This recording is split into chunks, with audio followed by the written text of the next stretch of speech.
할렐루야. 네, 한 주간 동안 잘 지내셨지요?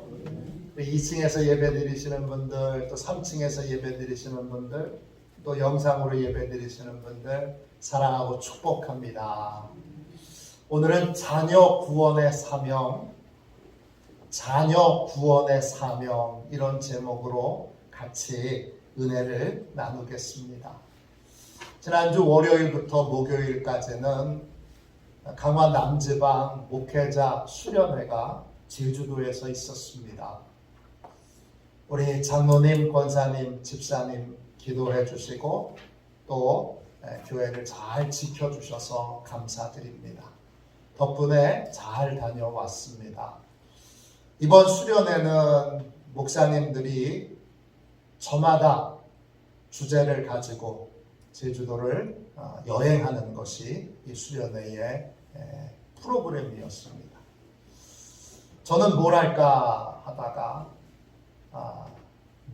제주도에 있는 미술관과 또 제주도에 기독교 유적들이 상당히 많이 있는데 제가 못 가본 유적들이 있어서 그 기독교 유적들을 탐방하는 시간을 가졌습니다. 미술관은 한 8군데 갔었고요. 그리고 기독교 유적은 2군데 아주 새로운 곳으로 이번에 탐방하여 큰 은혜를 받았습니다. 26일 화요일 오전에 비가 좀 내리는 가운데 서귀포 정방폭포 바로 앞에 왈종미술관을 갔습니다. 이왈종 화백의 그림들이 전시된 미술관입니다. 이왈종 화백은 1945년 경기도 화성에서 농부의 아들로 태어났습니다. 그는 어린 시절 몸이 약했습니다. 그래서 부모님이 그를 농부로 키우는 걸 포기하셨습니다. 그 덕분에 그는 자기가 원하던 화가의 길을 갈 수 있었습니다. 그는 국전에서 문공부 장관상을 받을 만큼 그렇게 젊은 화가로 주목을 받았습니다. 1979년도부터는 추계예술대학교에서 학생들을 가르치는 교수도 되었습니다. 정기적인 월급을 받는 안정된 삶을 살게 됐는데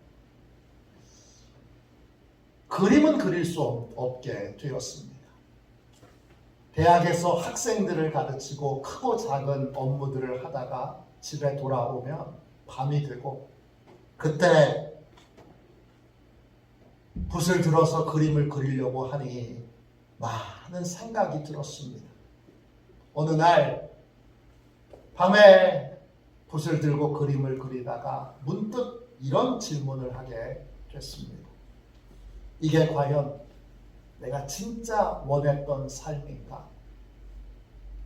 나는 지금 행복한가? 이 질문으로 이왈종 화백은 자기 마음을 들여다보게 됐습니다. 마음에서 대답했습니다. 아니요. 그는 그 후에 교수직을 그만두고 자기가 그리고 싶었던 그림을 그리기 위해서 제주도 서귀포로 내려오게 됩니다. 서귀포에서 창문으로 바다를 보면서 그림을 그리던 어느 날 그는 성공의 의미를 재정립하게 됩니다. 그날은 파도가 아주 심하게 치는 날이었는데 창밖에 고깃배 하나가 보입니다. 넘실거리는 파도 때문에 배가 보였다 안 보였다 보였다 안 보였다 아주 위태한 그러한 모습이었습니다. 이때 이왈종 화백이 그 파도를 뚫고 가는 배를 보면서 인간의 강한 의지를 느꼈습니다. 뚜렷한 목표를 가지고 있는 삶, 목표가 분명한 삶은 험난한 파도를 능히 뚫고 나갈 수 있다. 이런 사실을 깨닫게 된 것입니다. 그 순간 이왈종 화백은 스스로에게 이렇게 물었습니다. 나는 어떤 목표로 삶을 살아야 할까? 나의 목표는 뭐지? 그때 그의 마음에 이런 생각이 들었습니다. 밥 3끼 먹으면서 그림만 그릴 수 있으면 성공이다. 그날 이 이활종 화백은 인생의 목표를 다시 설정합니다. 그리고 그 목표를 향해서 지금도 열심히 달려가고 있습니다. 그의 그림에 보면 이건 저의 해석입니다. 저의 감상평이기도 하고요. 인간은 아주 작게 나오고 나무나 풀이 아주 크게 나옵니다. 이건 실제 풍경을 그린 게 아니라 마음의 풍경을 그린 것입니다. 그의 그림에 나무나 풀이 크게 나오는데 모양이 저마다 약간씩 다릅니다. 그 그림 중에 제일 눈에 띄는 그림은 그 큰 나무 사이사이에 사람들이 작게 활동을 하고 있고 집들이 곳곳에 있습니다. 지금 보이는 그림이 그런 그림입니다. 그 큰 나뭇가지 사이로 인간들이 다양한 활동들이 작게 그려져 있는 그 그림을 보면서 저는 인간의 인생이 서로 연결되어 있고 끊임없이 서로 영향을 주고받고 있다는 사실을 깨닫게 됐습니다. 우리는 하루에도 수많은 사람들을 만납니다. 또 그들과 많은 대화를 나눕니다. 그들의 이야기를 듣기도 하고 내 이야기를 하기도 합니다. 우리는 그들에게 영향을 받습니다. 용기를 얻기도 하고 때때로는 실망하거나 좌절을 할 때도 많습니다. 이런 인생에서 목표를 바르게 정하는 건 너무나 중요합니다. 바른 목표를 정하지 않으면 우리는 사람들의 수많은 말들, 논리들, 또 이야기들을 통해서 길을 잃어버릴 수 있고 또 깊은 혼돈에 빠져 허우적거릴 수 있기 때문입니다. 오늘은 어린이 주일입니다. 부모에게는 자녀를 잘 키워야 하는 사명이 있습니다. 여러분은 자녀 양육에서 제일 중요한 게 뭡니까? 여러분의 자녀 양육의 목표는 뭡니까? 믿음의 부모에게 자녀 양육의 목표는 결국은 하나입니다. 자녀가 구원받는 것입니다. 내가 믿음의 부모로 성공했느냐, 실패했느냐, 다른 것으로는 판단할 수 없습니다. 믿음의 부모에게 가장 중요한 건 자녀가 구원을 받았느냐, 구원을 받지 못했느냐, 이것입니다. 자녀가 구원받았다면 부모로서 가장 중요한 일은 성공한 것입니다. 그러나 자녀가 구원받지 못했다면 부모로서 가장 중요한 일에 실패한 것입니다. 그럼 자녀를 구원한다는 건 뭡니까? 자녀가 구원받았다는 건 뭐죠? 단순하게 교회 나와서 예배에 참석하고 있는 것입니까? 아니면 교회 생활에 익숙해지는 것입니까? 이런 것들은 구원의 증거가 될 수 없습니다. 현재 자녀가 교회에 다니고 있어도 그건 구원의 증거가 되지 못합니다. 현재 자녀가 교회 생활을 열심히 하고 있어도 그건 구원의 증거가 되지 못합니다. 성경 사무엘상 1장에 보면 엘리의 두 아들이 나옵니다. 제사장이었던 엘리의 두 아들은 이름이 홈리와 비느하스입니다. 둘은 제사장 가문에서 자랐습니다. 그래서 성전에서 이루어지는 모든 일들을 너무나 잘 압니다. 아버지를 이어서 제사장이 됩니다. 지금으로 얘기하면 목사가 된 것입니다. 그런데 하나님이 이 두 사람에 대해서 이렇게 말씀하십니다. 사무엘상 2장 12절입니다. 엘리의 아들들은 행실이 나빠 여호와를 알지 못하더라. 홈리와 비느하스는 성경을 잘 압니다. 예배를 어떻게 드리는지도 압니다.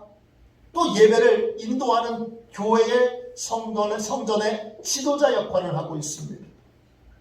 성전에서 이루어지는 모든 행정적인 일도 잘 압니다. 또 행정의 대부분을 이 두 사람이 처리합니다. 그런데 하나님은 모릅니다. 여호와를 알지 못한다 할 때 그 안다는 말은 히브리어로 야다입니다. 뜻은 지식으로 아는 것이 아니라 체험으로, 경험으로 아는 것입니다. 홈리와 비느하스는 성전에서 태어났고 성전에서 자랐고 성전과 관련되어 있는 많은 일들을 알고 행하고 있지만 하나님을 체험한 적이 없습니다. 하나님을 만난 적이 없습니다. 이 두 사람은 하나님의 일을 하면서도 하나님을 멸시합니다. 사무엘상 2장 17절입니다. 이 소년들의 죄가 여호와 앞에 심히 크면 그들이 여호와의 제사를 멸시함이었더라. 이들은 하나님을 높이는 예배를 드리면서도 하나님을 멸시합니다. 멸시한다는 말은 히브리어로 나츠입니다.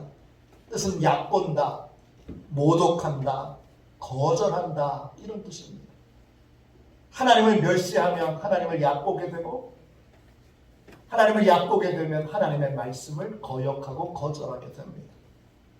하나님을 멸시하는 것의 가장 핵심적인 행동은 하나님의 말씀을 거역하여 불순종하는 것입니다. 홈리와 비느하스는 예배를 드리면서도 하나님께는 관심이 없고 오직 자기의 이익에만 관심이 있습니다. 나에게 뭐가 돌아올까? 내가 어떤 이득을 벌까? 예배를 인도하면서도 자신의 이익과 욕망을 채우는데 마음을 다 쏟습니다. 이런 행위를 하나님을 멸시하는 것이라고 하나님이 말씀하셨습니다. 이런 행위를 하는 이 홈리와 비느하스에 대해서 하나님이 이렇게 말씀하셨습니다. 사무엘상 2장 30절입니다. 나를 존중히 여기는 자를 내가 존중히 여기고 나를 멸시하는 자를 내가 경멸하리라. 하나님을 멸시하는 두 사람에 대하여 하나님이 내가 경멸할 것이다 그러셨어요. 경멸하는 게 뭡니까? 히브리어로 콸날입니다. 뜻은 가볍게 여기는 것입니다. 중요하지 않게 여기는 것입니다. 하찮게 여기는 것입니다. 하나님을 멸시하던 두 사람이 기도해도 하나님이 그 두 사람의 기도를 하찮게 보십니다. 이 두 사람에게 어려운 일이 생겨도 그래서 하나님 좀 도와주세요. 그래도 하나님이 이 두 사람의 간절한 부르짖음을 하찮게 여기십니다. 블레셋이 공격을 해서 전쟁이 일어났습니다. 홈리와 비느하스를 비롯한 이스라엘 백성들을 하나님을 의지한다는 의미로 법궤를 전쟁터에 끌고 나갑니다.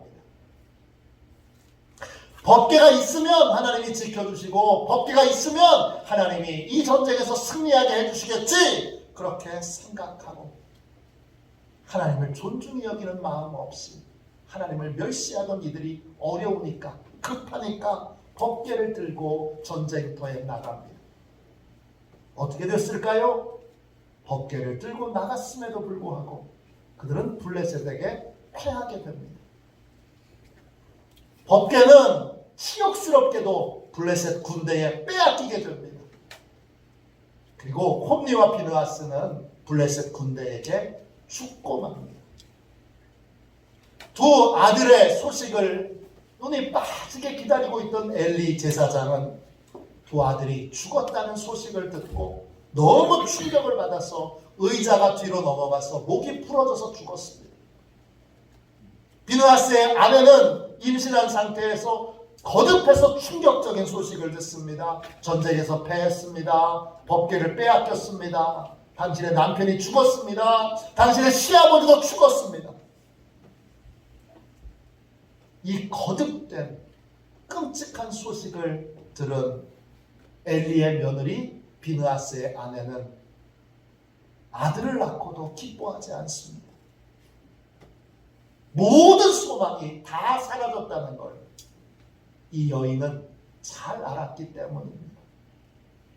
자녀 교육의 목표가 구원에 있다면 구원은 단순하게 예배에 참석하는 것, 교회 생활에 익숙해지는 것이 아닙니다. 성경도 찾을 줄 알고, 찬송도 찾을 줄 알고, 찬양도 부를 줄 알고, 교회 행정이 어떻게 이루어지는지도 아는 것, 이게 구원의 증거는 아닙니다. 그러면 도대체 목표를 분명하게 해야 될 텐데,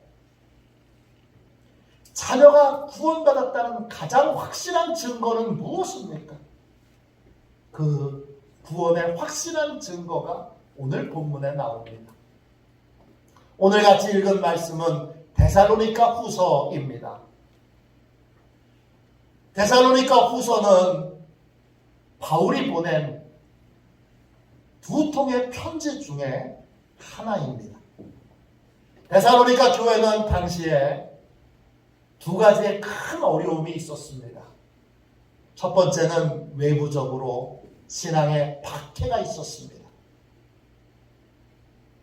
믿음으로 살지 못하도록 외부의 많은 세력들이 교회를 핍박했습니다. 또 다른 어려움이 있었는데 그것은 내부에서 일어난 어려움인데 거짓 교사들이 일어나서 진리가 아닌 거짓된 교훈을 따르도록 성도들을 미혹했습니다. 이 두 가지의 어려움, 안팎의 어려움에서도 믿음을 지키는 사람들이 있었고 믿음을 잃어버린 사람들이 있었습니다.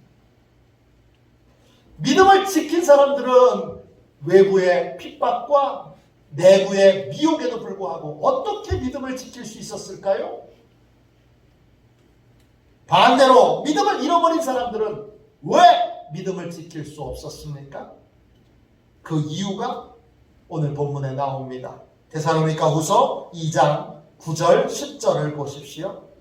악한 자의 나타남은 사단의 활동을 따라 모든 능력과 표적과 거짓 기적과 불의의 모든 속임으로 멸망하는 자들에게 있으리니 이는 그들이 진리의 사랑을 받지 아니하여 구원함을 받지 못함이라 그랬습니다. 당시 거짓 교훈으로 사람들을 미혹하는 그 모든 사람들의 배후에는 뭐가 있습니까? 사단이 있습니다. 성도를 미혹하고 가짜 교훈을 주고 가짜 능력을 나타내는 모든 악한 자의 배후에는 사단이 있습니다. 사단이 그들에게 능력도 주고 표적도 주고 거짓 기적과 속임수도 가르쳐 주어 사람들을 미혹하게 합니다. 여러분, 여기서 중요한 교훈을 배워야 합니다. 기적은 진리의 증거가 되지 못합니다. 많은 분들이 기적이 일어나면 그것은 모두가 다 하나님의 능력이요 하나님이 함께 하시는 증거라고 그렇게 생각합니다. 그러나 오늘 본문이 명백하게 우리에게 알려주고 있지 않습니까? 사단도 능력과 표적과 거짓 기적을 행할 수 있습니다. 그래서 속임수로 우리를 얼마든지 속일 수 있습니다. 기적에 미혹당하지 마십시오. 하나님이 기적을 행하여 주십니다. 그러나 모든 기적이 다 하나님이 행하신 것은 아닙니다. 이 사실을 명백하게 아셔야 합니다. 사단의 속임수에 넘어가는 사람들이 있습니다. 이들은 진리의 말씀은 듣지 않습니다. 세상의 이론이나 논리에는 쉽게 속아 넘어갑니다. 또 이단의 거짓말에도 쉽게 속아 넘어갑니다. 이단에 빠진 사람들, 신천지, 안산음증인회, 하나님의 교회, 통일교, JMS, 기타 등등 수많은 이단에 빠진 사람들이 이단의 거짓말들을 알고도 복음적인 교회로 돌아오지 않습니다. 이단에 빠진 사람들, 그게 다 악랄한 거짓말인 것을, 속임수인 것을 알게 되고도 그러면 복음적인 교회로 돌아와야 되는데 돌아오지 않습니다. 어떻게 합니까? 또 다른 이단에 빠집니다. 왜 그럴까요? 이단에 빠진 모든 사람들이, 이단에 빠진 궁극적인 이유는 거짓말에 속아서가 아니라 진리의 사랑을 받지 못하기 때문입니다.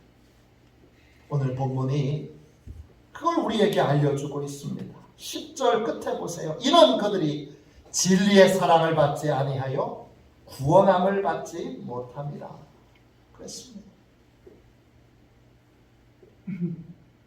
구원을 받는다는 것, 자녀들이 구원을 받는다는 건 뭐냐? 진리의 사랑을 받는 것입니다. 진리의 사랑을 받으면 어떻게 되죠? 진리를 알게 됩니다. 진리를 믿게 됩니다. 진리를 따르게 됩니다. 진리의 사랑을 받지 못하면 어떻게 되죠? 진리를 알 수도 없고 믿을 수도 없고 따를 수도 없습니다. 교회에 아무리 오래 다녀도 진리의 사랑을 받지 못하면 진리가 아닌 자기 생각, 자기 감정, 자기의 욕심과 욕망을 쫓아 삶을 살아갈 수밖에 없습니다. 그러나 진리의 사랑을 받으면 진리를 알기에, 진리를 믿기에 자기의 감정, 자기의 생각, 자기의 욕심을 내려놓고 진리를 믿고 따르게 됩니다. 이것이 구원의 증거입니다. 이것이 구원의 평화입니다. 엘리의 두 아들 중에 홈리라고 하는 아들이 있습니다. 이 홈리의 히브리어 이름은 촌리입니다. 그리고 이 말의 어원은 초펜입니다. 초펜은 손으로 꽉 움켜쥐다 이런 뜻입니다. 진리의 사랑을 받지 못한 사람은 진리를 모르기에, 진리를 붙들고 있지 않기에 뭘 붙들고 있습니까? 자기의 생각, 자기의 감정, 자기의 욕망을 꽉 붙들고 있습니다. 그거 없으면 죽을 것 같아요. 그거 없으면 망할 것 같아요. 그거 없으면 끝날 것 같아요. 여러분, 이게 진리의 사랑을 받지 못한 사람의 특징입니다. 그래서 악한 자의 속임수에 쉽게 넘어갑니다. 왜냐? 악한 자는 인간의 욕망을 자극하는 방법을 압니다. 어떻게 하면 욕심을 자극하는지 압니다. 다단계에 빠진 사람이 열심히 구해내서 설득해서 다단계에서 빠져나오게 했으면 그걸로 끝나지 않고 좀 지나면 또 다른 다단계에 빠져 있습니다. 거기서 또 건져내면 좀 지나면 또 다른 다단계에 빠져 있습니다. 왜 그러죠? 욕망을 자극하는 법을 그 다단계 회사들이 잘 알기 때문이고 욕망을 붙들고 있기 때문에 그걸 거절하지 못하는 거예요. 그게 가짜라는 걸 끝끝내 분별하지 못하는 것입니다. 또 이 악한 자들은 인간의 상처를 잘 이용합니다. 신천지가 전도할 때 제일 이용하는 건 뭐냐? 교회에서 상처받은 겁니다. 교회에서 상처받은 거 그거 가지고서 계속 집요하게 공격합니다. 그러나 우린 성장을 위해서 때때로 상처도 필요합니다. 그 성장을 위한 과정을 밟는 것에서 경험하고 얻고 또 교회가 잘못한 것도 물론 있지요. 교회가 복음적으로 바로 서지 못한 부분들도 분명히 있지요. 그래서 그 상처를 이용합니다. 감정을 이용하는 거예요. 거기에 끊임없이 공격을 당해서 결국은 거기에 탁 낚아채어서 신천지에 빠지게 됩니다. 이 악한 자들은 우리의 욕망과 감정의 상처와 그리고 세상의 논리와 세상의 방법으로 끊임없이 우리들을 미혹합니다. 진리의 사랑을 받지 못한 사람은 진리를 알지 못하기에 자기의 생각과 자기의 감정과 자기의 욕망을 붙들고 살기에 결국 거기에 걸려 넘어갈 수밖에 없습니다. 한 젊은 여자가 정신병원에 들어왔습니다. 그녀는 방에 들어오자마자 사람들을 경계하며 발작을 일으키며 한 손으로 눈에 보이는 것들을 집어던지기 시작합니다. 베개를 집어던지고 또 화장지를 집어던지고 또 물컵을 바닥에 내던져서 산산조각을 냅니다. 간호사들이 발작을 일으키는 이 여자를 확 붙잡아서 간신히 진정을 시키고 봤더니 이 여성에게 이상한 점이 있습니다. 오른손을 꽉 쥐고 펴질 않습니다. 의사가 손을 펴라고 여러 번 요청을 해도 손을 펴지 않습니다. 힘센 간호사들이 들어와서 이 여성을 꽉 제어한 상태에서 손가락을 하나씩 하나씩 억지로 펴기 시작합니다. 하나, 둘, 셋. 마지막 새끼손가락이 딱 펴졌을 때 손에서 뭔가가 떨어지고 그것이 바닥에 떨어져 쨍그랑 그런 소리가 납니다. 뭔가 간호사가 주워보니까 녹이 파랗게 서른 퍼렇게 녹슨 10원짜리 동전 하나입니다. 이 여성은 이 10원짜리 동전이 자기의 인생을 지켜줄 것이라고 굳게 믿고 있습니다. 그래서 어떻게 하든지 이 10원짜리를 잃어버리지 않으려고 어떻게 하든지 이 10원짜리를 다른 사람에게 빼앗기지 않으려고 이 10원짜리가 없어지는 것이 자기의 인생에 없어지는 것이라고 생각하기에 방에 들어와서 10원짜리를 빼앗기지 않으려고 고함을 지르고 물건을 던지면서 그렇게 저항했던 것입니다. 이 환자의 모습은 구원받지 못한 사람의 모습입니다. 진리의 사랑을 받지 못하면 내 생각을 꽉 붙들고 살아갑니다. 내 감정을 꽉 붙들고 살아갑니다. 내 욕심을 꽉 붙들고 살아갑니다. 진리의 사랑을 받기 전까지는 이 꽉 붙들고 있는 손을 펴지 못합니다. 그래서 하나님의 말씀을 교회 와서 들어도 결국은 자기 생각대로 합니다. 하나님의 명령을 듣고도 결국 자기 감정대로 합니다. 하나님의 계명을 알고도 결국 자기 욕심대로 삽니다. 교회에 다녀도 진리의 사랑을 받지 못한 사람의 모습은 동일합니다. 성경을 배워도 진리의 사랑을 받지 못한 사람의 삶은 동일합니다. 이런 삶을 하나님을 멸시하는 삶이라고 그렇게 부르셨습니다. 이런 삶의 결국은 어떻게 됩니까? 데살로니가 후서 2장 11절 12절 보세요.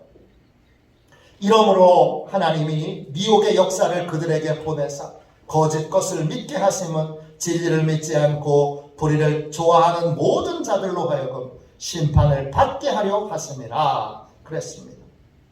진리의 사랑을 받지 못하면 진리를 믿지 않고 거짓을 믿게 됩니다.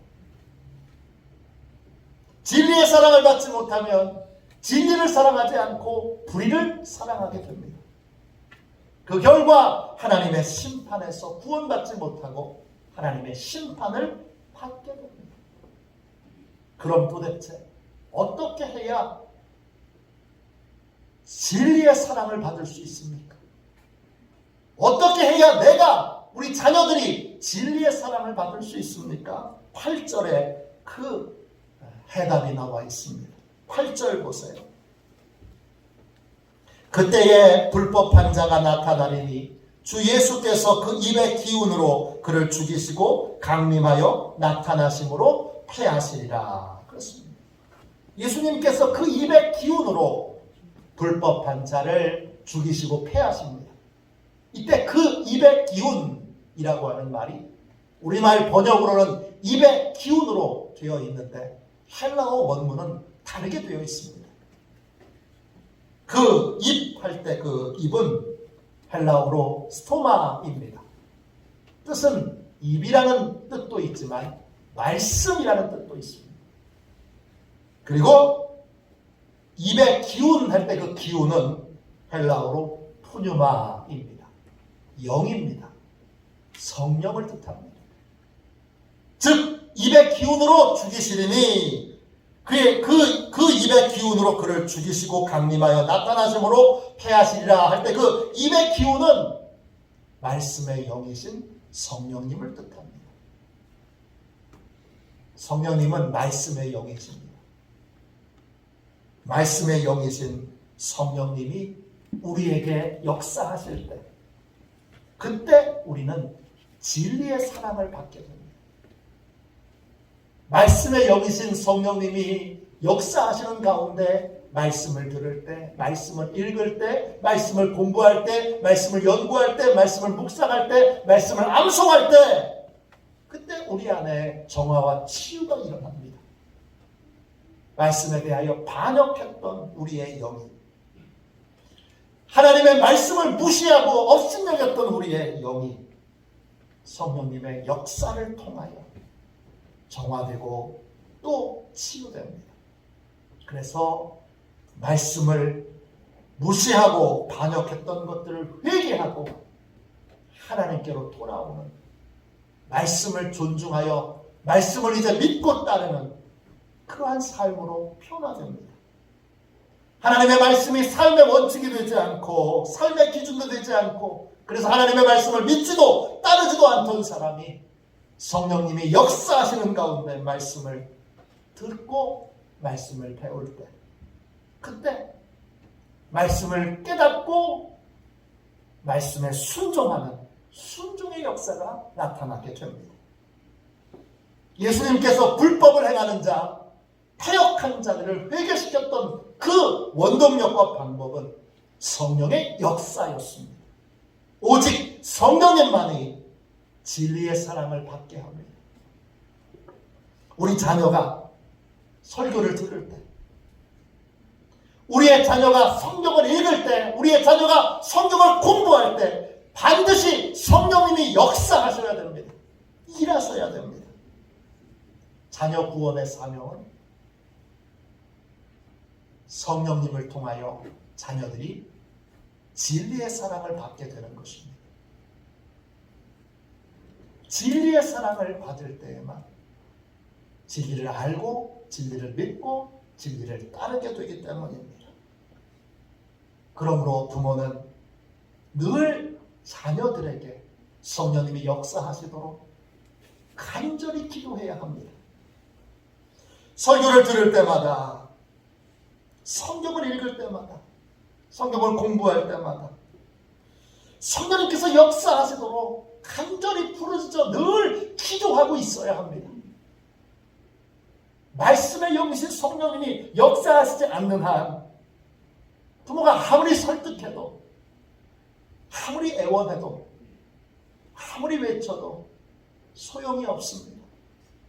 신천지에 빠진 사람들, 자녀들, 이단에 빠진 형제 자매들 아무리 설득해도 눈물로 호소해도 안 통합니다. 오직 진리의 영이신, 말씀의 영이신, 구원의 영이신 성령님이 역사하셔서 진리의 사랑을 받게 될 때, 그때 진리로 돌아오게 됩니다. 그때 진리를 알고 진리를 믿고 진리를 따르는 사람이 됩니다. 구원의 가장 결정적인 증거는 무엇입니까? 진리를 알고 진리를 믿고 진리를 따르는 것입니다. 교회 다니느냐, 교회 다니지 않느냐, 예배에 참석하느냐, 참석하지 않느냐, 이건 너무나 표면적인 분류입니다.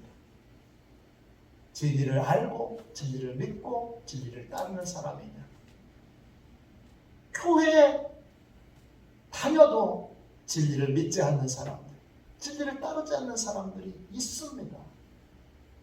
그러므로 우리는 교회 안에 있는 사람이든 교회 바깥에 있는 사람이든 성령님이 분명한 확신과 증거와 열매를 보여주실 때까지 성령님께서 우리의 자녀들에게 역사하여 주시도록 기도를 중단하지 말아야 합니다. 성령님께서 진리의 사랑을 받도록, 우리의 자녀들을 진리의 사랑을 받도록 역사하여 주시도록 우리는 늘 부르짖어 기도해야 됩니다. 그렇게 성령님이 역사하실 때 진리의 사랑을 받게 되고, 그럴 때에만 진리를 알고 믿고 따르는 변화가 일어납니다. 그 변화를 우리가 구원이라고 부르는 것입니다. 우리는 이 목표로 자녀를 양육해야 합니다. 여러분, 공부 잘하는 거 중요하지만 진리를 알고 믿고 따르게 되면 공부는요 저절로 잘하게 됩니다. 유능한 능력, 그거 갖추기 위해 애쓰는 것도 중요하지만 진리를 알고 진리를 믿고 진리를 따르게 되면 진리의 성령님이 각종 능력과 은사를 우리에게 주십니다. 그러므로 우선순위를 분명히 하십시오. 오직 한 가지 목표로 여러분의 부모된 사명을 정리하십시오. 나는 성령님의 역사하심으로 내 자녀가 진리의 사랑을 받고 진리를 알고 진리를 믿고 진리를 따르는 자녀로 키운다. 그러한 자녀로 만든다. 이것이 바로 부모의 자녀 구원의 사명입니다. 이 사명에 성공하는, 이 사명을 이루는 화도시온의 모든 가족들 되시기를 주님의 이름으로 축원합니다. 우리 이 시간 함께 찬양하겠습니다. 우리 찬송가 520장 우리 1절만 두 번 찬양하고 뜨겁게 우리의 자녀들 성령님이 역사하여 주셔서 진리의 사랑을 받게 해주세요. 우리 교회 학교의 아이들 진리의 사랑을 받게 해주세요. 이 시대 젊은이들, 제가 이번에 제주도 가는 공항에 가니까 공항에 젊은이들이 다 있더라고요. 야, 이 공항이 교회였으면 좋겠다 이런 생각이 들었어요. 진짜 사방이 젊은이더라고요. 그렇게 제주도에 놀러 많이 가더라고요. 그래서 야, 이들이 진리를 알고 진리를 믿고 진리를 따르는 진리의 사랑을 받는 성령의 역사로 변화된 사람이 되어야 되겠다. 이런 간절한 마음이 들었습니다. 우리 함께 520장 1절만 두 번 찬양하고 진리의 사랑을 우리의 자녀들이 받도록 교회 학교에 학생들이 받도록, 우리 교회 모든 성도들이 받도록, 이 지역에 있는 분들이 받도록, 이 나라와 이 민족이 이 진리의 사랑을 받도록 우리 다시 한번 뜨겁게 통성으로 기도하고 매일 이 제목으로 같이 기도하면 좋겠습니다.